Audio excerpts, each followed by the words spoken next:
Hello, welcome back to another video. It's been a while. A lot has happened in the last time I saw you guys. I got a new mic, if you couldn't already tell. It's not fairly new though, I've been having this mic for a while. I was just too lazy to make another video, but hey, better late than never. Today I decided, since it's August, spooky season is upon us, so I decided why not start off the season with a scary story by none other than Edgar Allen Poe. Edgar Allen Poe, if you guys remember English class, he was a American writer, a poet, and he did a lot of dark gothic tales and poems.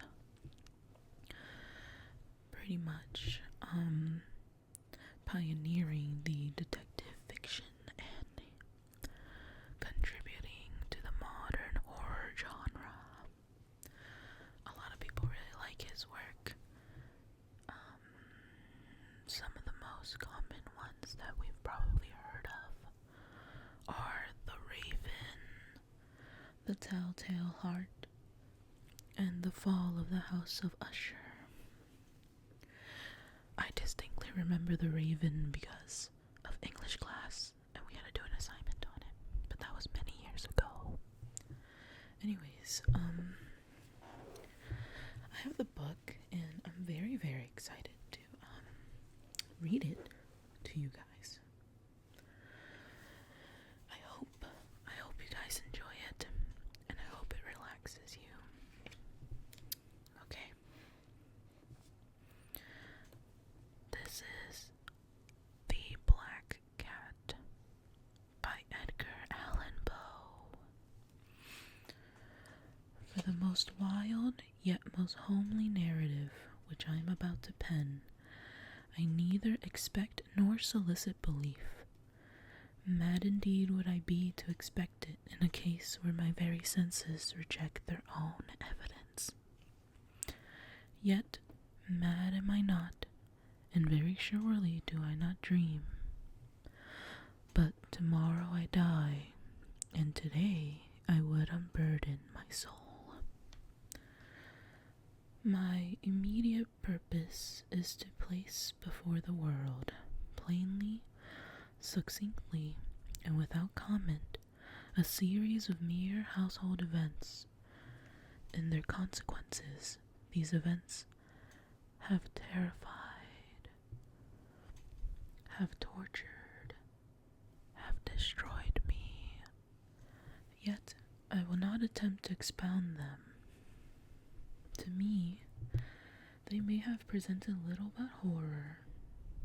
To many, they will seem less terrible than baroques. Hereafter, perhaps, some intellect may be found which will reduce my phantasm to the commonplace. Some intellect more calm, more logical, and far less excitable than my own, which will perceive, in the circumstances I detail with awe, nothing more than an ordinary succession of very natural causes and effects. From my infancy, I was noted for the docility and humanity of my disposition. My tenderness of heart was even so conspicuous as to make me the jest of my companions. I was especially fond of animals, and was indulged by my parents with a great variety of pets. With these I spent most of my time, and never was so happy as when feeding and caressing them. This particularity of character grew with my growth, and in my manhood I derived from it one of my principal sources of pleasure. To those who have cherished an affection for a faithful and sagacious dog, I need hardly be at the trouble of explaining the nature or the intensity of the gratification thus derivable. There is something in the unselfish and self-sacrificing love of a brute which goes directly to the heart of him who has had frequent occasion to test the paltry friendship and gossamer fidelity of mere man.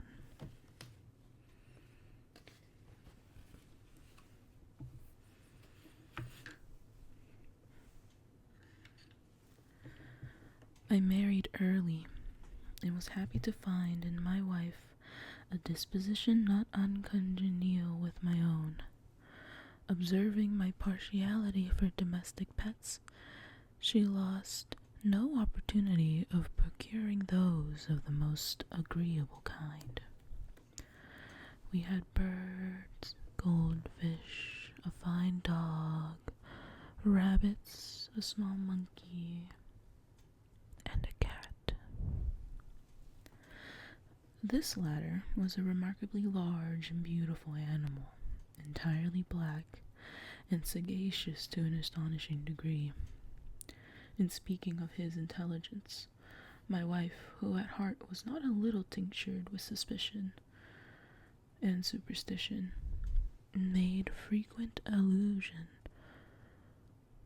to the ancient popular notion which regarded all black cats as witches in disguise. Not that she was ever serious upon this point, and I mention the matter at all for no better reason than that it happens, just now, to be remembered. Pluto was this cat's name, was my favorite pet and playmate. I alone fed him, and he attended me wherever I went about the house. It was even with difficulty that I could prevent him from following me through the streets.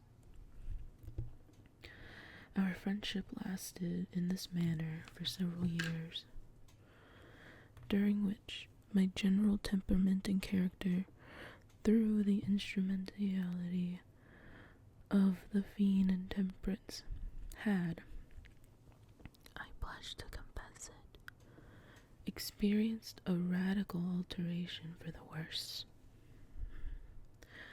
I grew day by day more moody, more irritable, more regardless of the feelings of others. I suffered myself to use intemperate language to my wife. At length, I even offered her personal violence. My pets, of course, were made to feel the change in my disposition. I not only neglected, but ill-used them. For Pluto, however, I still retained sufficient regard to restrain me from maltreating him, as I made no scruple of maltreating the rabbits, the monkey, or even the dog, when by accident or through affection they came in my way. But my disease grew upon me, for what disease is like alcohol, and at length even Pluto, who was now becoming old and consequently somewhat peevish, even Pluto began to experience the effects of my ill temper. One night, returning home much intoxicated from one of my haunts about town, I fancied that the cat avoided my presence. I seized him, when, in his fright at my violence, he inflicted a single wound upon my hand with his teeth. The fury of a demon instantly possessed me. I knew myself no longer. My original soul seemed at once to take its flight from my body, and a more fiendish, Malevolence, kin-nurtured, thrilled every fiber of my frame. I took from my waistcoat a pocket knife, opened it, grasped the poor beast by the throat, and deliberately cut one of its eyes from the socket.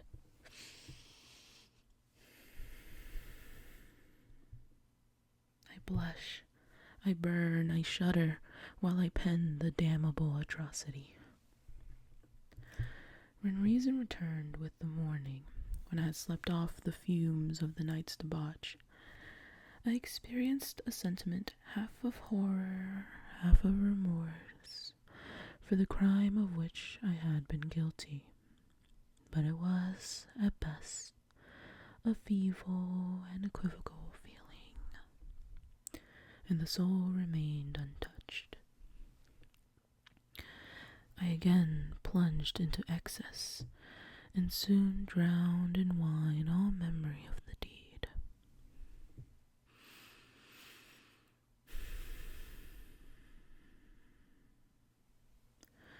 In the meantime, the cat slowly recovered. The socket of the lost eye presented, it is true, a frightful appearance, but he no longer appeared to suffer any pain. He went about the house as usual, but, as might be expected, fled in extreme terror at my approach. I had so much of my old heart left as to be at first grieved by this evident dislike on the part of a creature which had once so loved me. But this feeling soon gave place to irritation, and then came, as if to my final and irrevocable overthrow, the spirit of perverseness. Of this spirit philosophy takes no account, yet I am not more sure that my soul lives than I am that perverseness is one of the primitive impulses of the human heart, one of the indivisible primary faculties or sentiments which give direction to the character of man. Who has not 100 times found himself committing a vile or silly action for no other reason than because he knows he should not? Have we not a perpetual inclination in the teeth of our best judgment to violate that which is law, merely because we understand it to be such? This spirit of perverseness, I say, came to my final overthrow. It was this unfathomable longing of the soul to vex itself, to offer violence to its own nature, to do wrong for the wrong's sake only, that urged me to continue and finally to consummate the injury I had inflicted upon the unoffending brute. One morning, in cool blood, I slipped a noose around its neck and hung it to the limb of a tree. Hung it with the tears streaming from my eyes, and with the bitterness, remorse at my heart. Hung it because I knew that it had loved me, and because I felt it had given me no reason of offense. Hung it because I knew that in doing so, I was committing a sin, a deadly sin, that would so jeopardize my immortal soul as to place it, if such a thing were possible, even beyond the reach of the infinite mercy of the most merciful and most terrible God.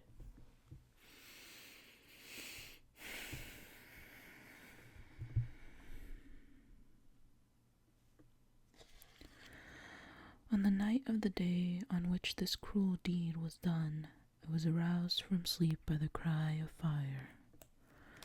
The curtains of my bed were in flames. The whole house was blazing. It was with great difficulty that my wife, a servant, and myself made our escape from the conflagration. The destruction was complete.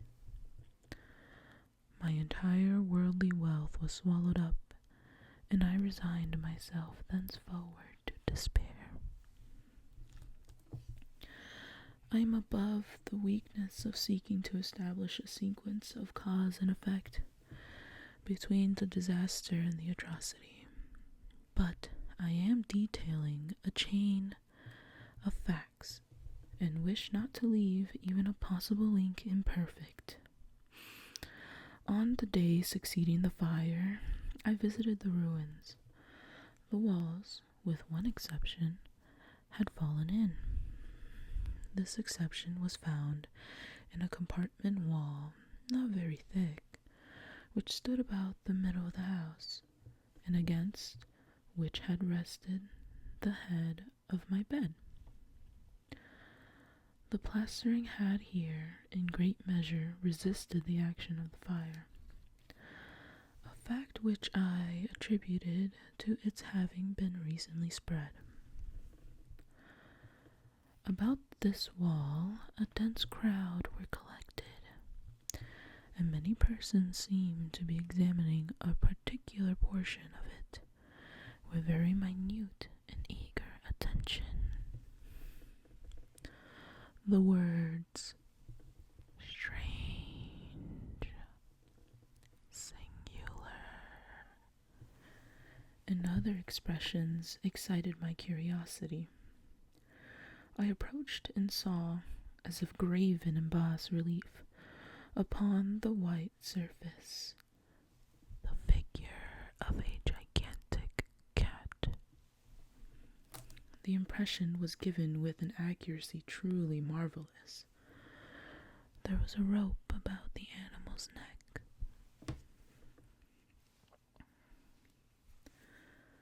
When I first beheld this apparition, for I could scarcely regard it as less, my wonder and my terror were extreme.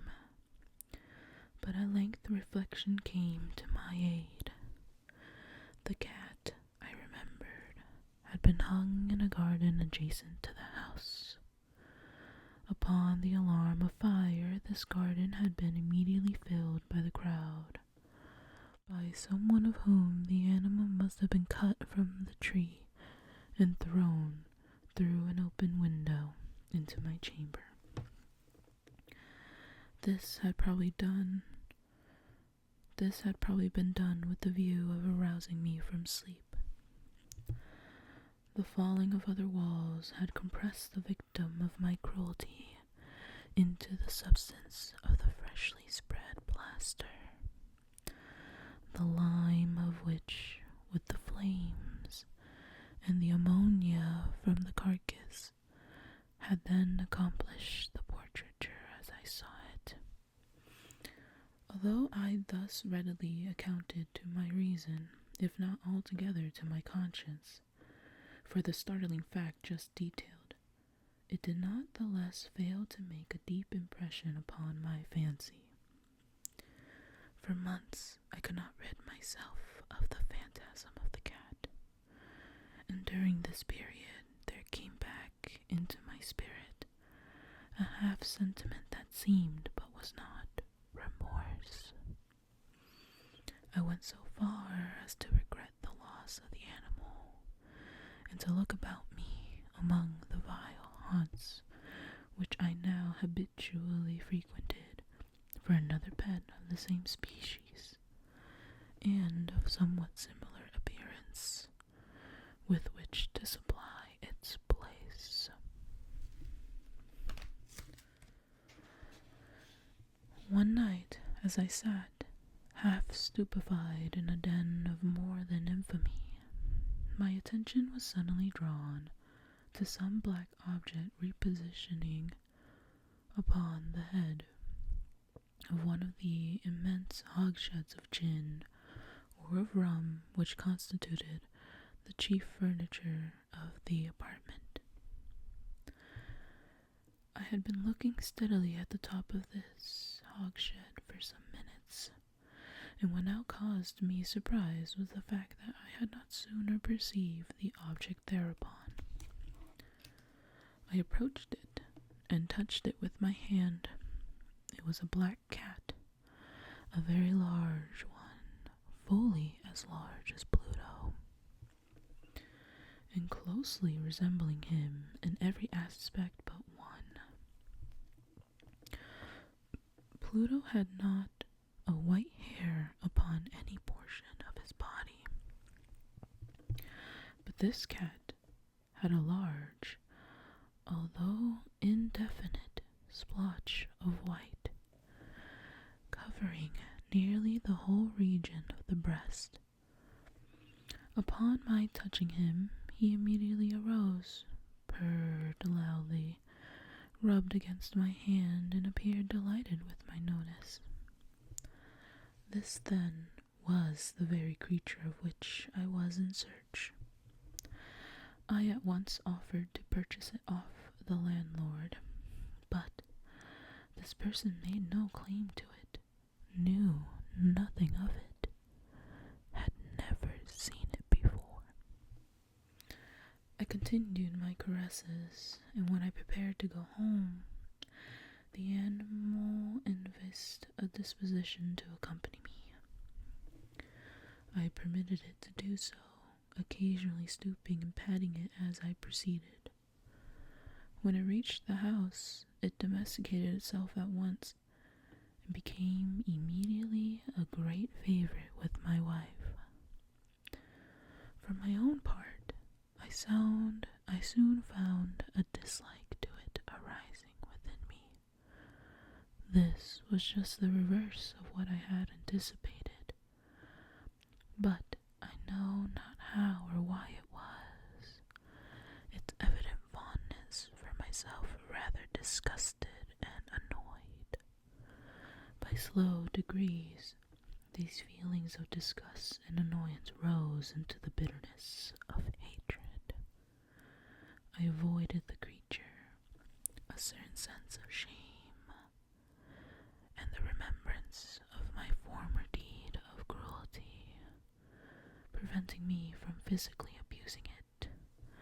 I did not, for some weeks, strike or otherwise violently ill-use it, but gradually, very gradually, I came to look upon it with the unutterable loathing, and to flee silently from its odious presence, as if from the breath of pestilence.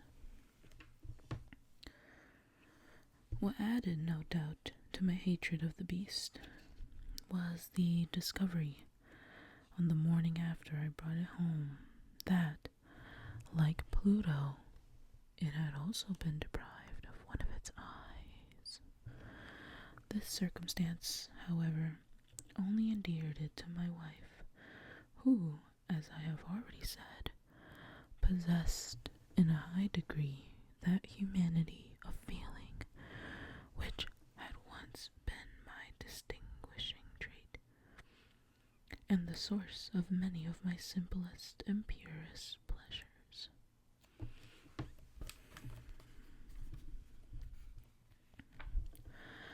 With my aversion to this cat, however, its partiality for myself seemed to increase.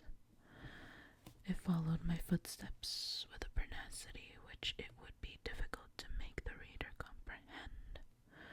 Whenever I sat, it would crouch beneath my chair, or spring upon my knees, covering me with its loathsome caresses. If I arose to walk, it would get between my feet, and thus nearly throw me down, or fastening its long and sharp claws on my dress, clamber in this manner to my breast. At such times, although I longed to destroy it with a blow, I was yet withheld from doing so, partly by a memory of my former crime, but chiefly, let me confess possessed at once by absolute dread of the beast. This dread was not exactly a dread of physical evil, and yet I should be at loss how otherwise to define it.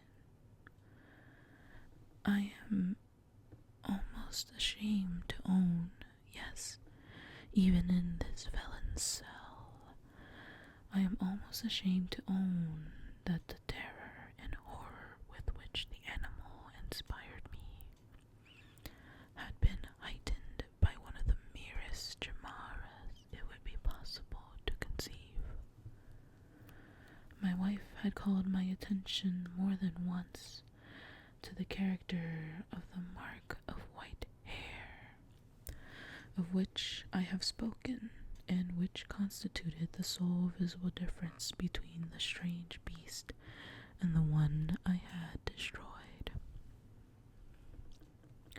The reader will remember that this mark, although large, had been originally very indefinite, but by slow degrees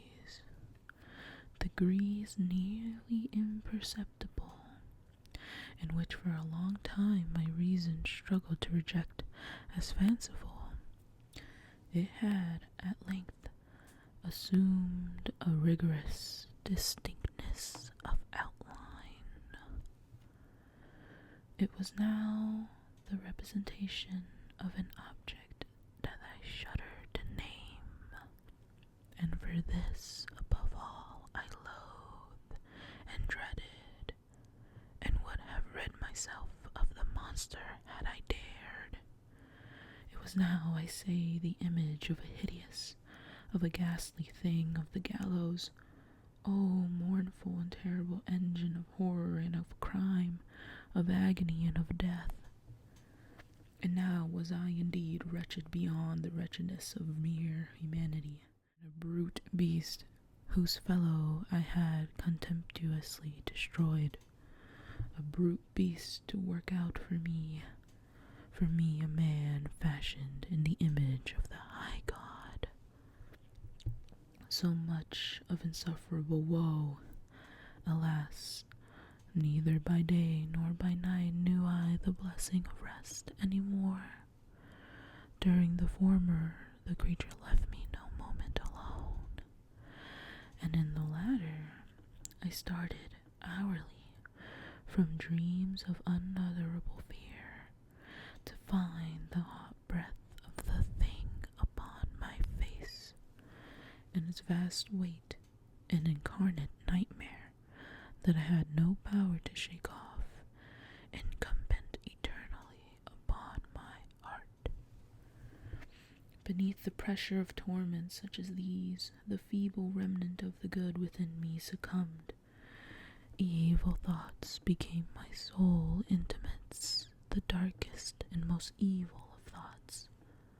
The moodiness of my usual temper increased to hatred of all things and of all mankind, while, from the sudden, frequent, and ungovernable outbursts of a fury to which I now blindly abandoned myself, my complaining wife, alas, was the most usual and the most patient of sufferers.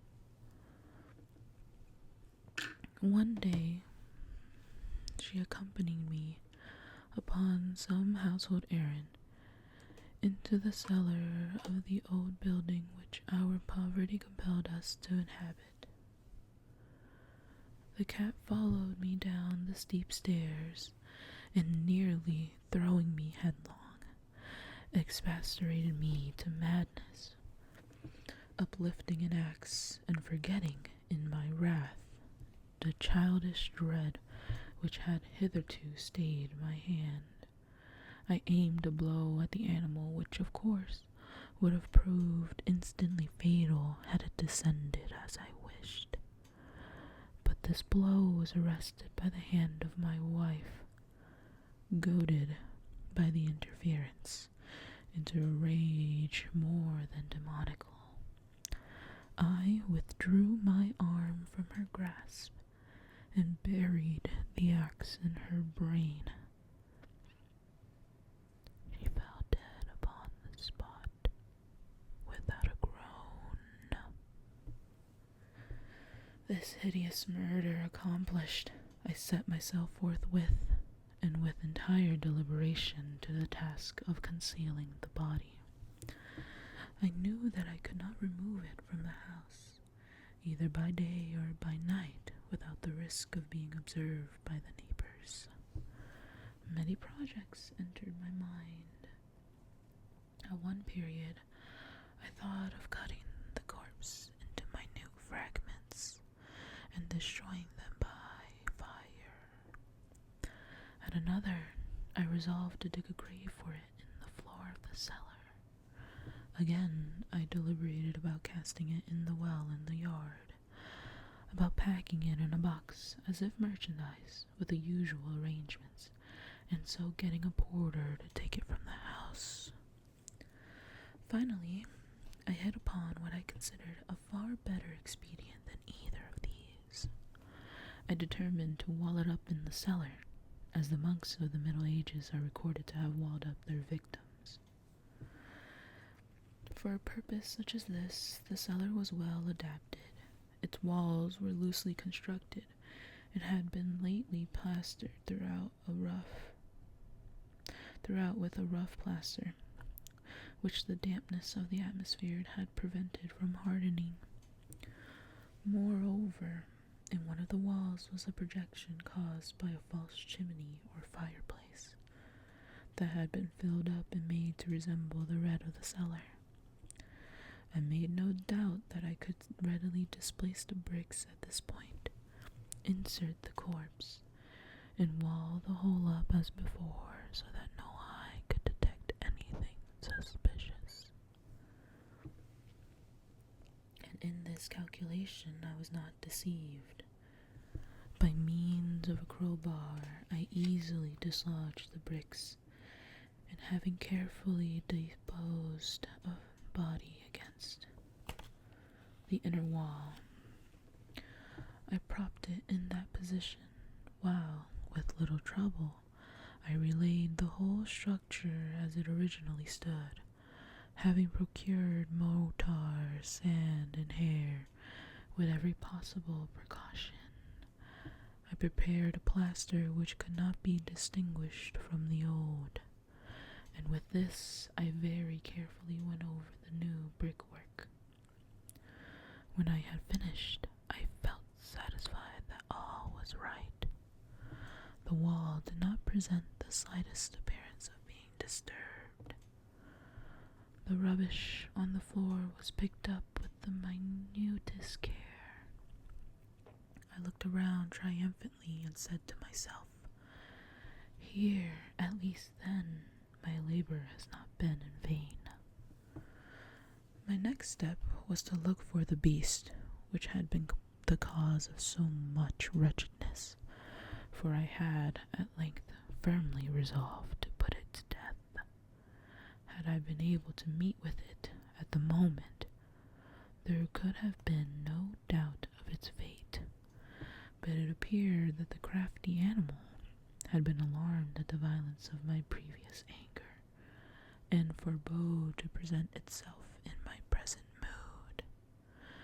It is impossible to describe or to imagine the deep, the blissful sense of relief which the absence of the detested creature occasioned in my bosom. It did not make its appearance during the night, and thus, for one night at least, since its introduction into the house, I soundly and tranquilly slept. I slept even with the burden of murder upon my soul. The second and the third day passed, and still my tormentor came not. Once again I breathed as a free man. The monster, in terror, had fled the premises forever. I should behold it no more. My happiness was supreme. The guilt of my dark deed disturbed me but little. Some few inquiries had been made, but these had been readily answered. Even a search had been instituted, but of course nothing was to be discovered.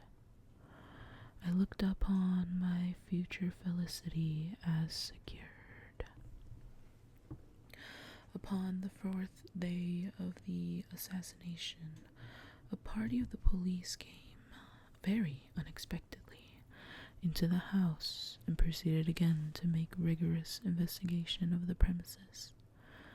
Secure, however, in the inscrutability of my place of concealment, I felt no embarrassment whatsoever.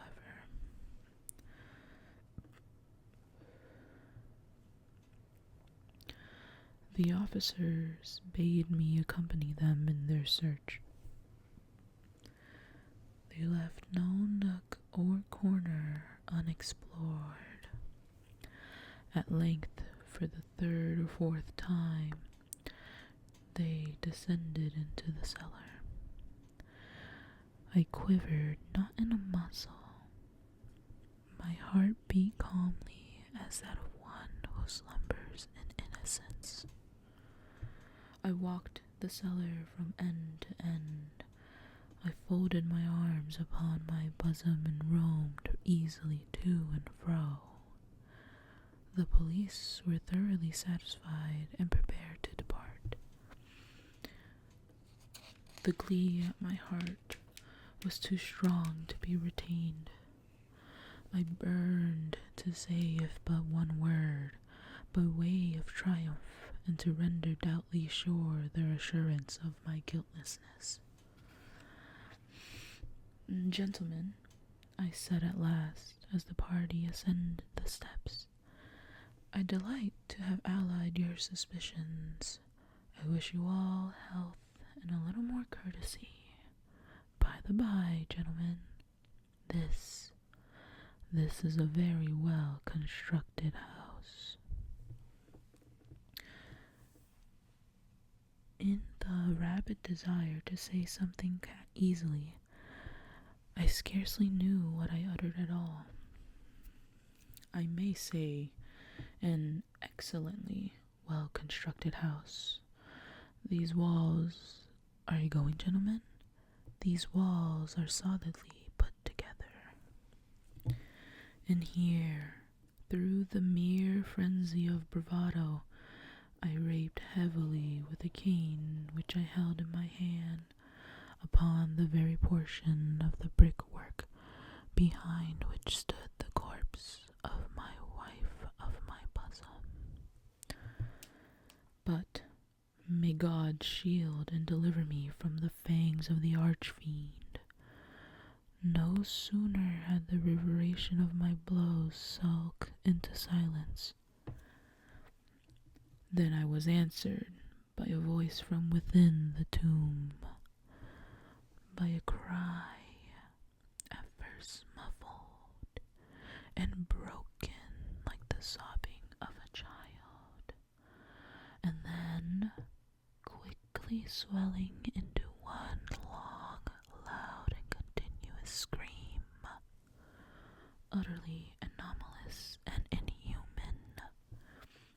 A howl, a wailing shriek, half of horror and half of triumph, such as might have arisen only out of hell, conjointly from the throats of the damned in their agony, and of the demons that exult in the damnation. Of my own thoughts it is folly to speak. Swooning, I staggered to the opposite wall. For one instant the party upon the stairs remained motionless, through extremity of terror and awe. In the next, a dozen stout arms were toiling at the wall. It fell bodily. The corpse, already greatly decayed and clotted with gore, stood erect before the eyes of the spectators. Upon its head, with the red extended mouth and solitary eye of fire, sat the hideous beast, whose craft had seduced me into murder, and whose informing voice had consigned me to the hangman. I had walled the monster up within the tomb.